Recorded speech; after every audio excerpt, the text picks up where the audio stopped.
À 3 heures de route d'Abidjan, la région d'Abengourou et ses plaines fertiles à perte de vue ont profité du projet d'appui aux infrastructures agricoles de l'Indénié du Hablin. Et les résultats sont visibles. Avant, on avait des problèmes pour réussir la culture du riz ici. Mais grâce à l'aménagement du terrain, nous avons eu une bonne production l'année passée. On a récolté 3 tonnes de riz. C'est assez pour subvenir aux besoins de la famille. J'ai même pu aller vendre un surplus au marché, ce qui a permis de scolariser mes enfants et d'aider aux dépenses du foyer. La région est de la Côte d'Ivoire affichait en 2008 le taux de pauvreté le plus élevé du pays. 10 ans plus tard, grâce à des projets agricoles lancés après la crise de 2011, les habitants tentent d'inverser la tendance. Ils diversifient les cultures, ont pu augmenter leurs récoltes grâce aux techniques de production apprises auprès de formateurs, et avec la vente de leur surproduction, ils parviennent à subvenir aux besoins de leur famille. Je n'avais pas l'idée comment faire le travail, mais étant un groupe avec l'appui d'Anader, accompagné de l'appui de Payaïdé, vous-même vous voyez aujourd'hui la plantation de toutes faces. Où tu tournes pour regarder, tu vois des lits normales.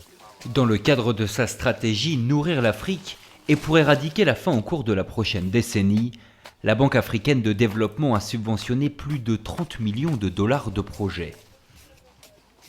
On est arrivé aussi à créer des petites entreprises comme la ferme qui est là, la poulailler qui est là.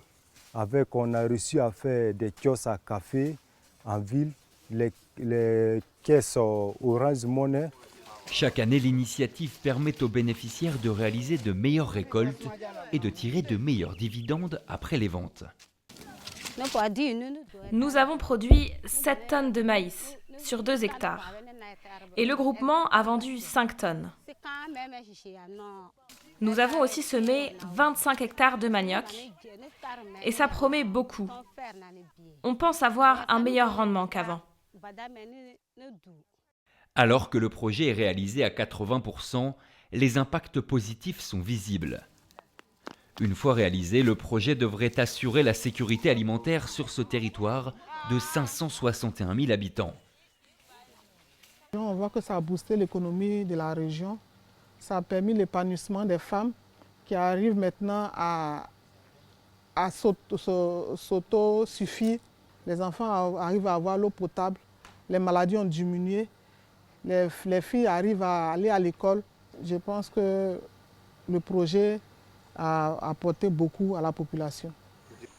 Dans ces contrées reculées, les routes dégradées constituaient un frein au transport de récoltes qui pourrissaient même parfois.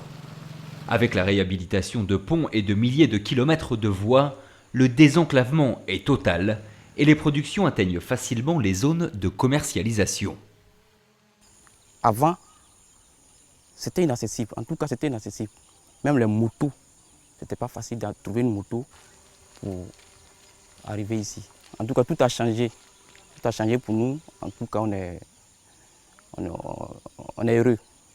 Rendre la population ivoirienne autonome et indépendante, c'est l'un des défis de la Banque africaine de développement. Avec son projet d'appui aux infrastructures agricoles, elle semble être sur la bonne voie.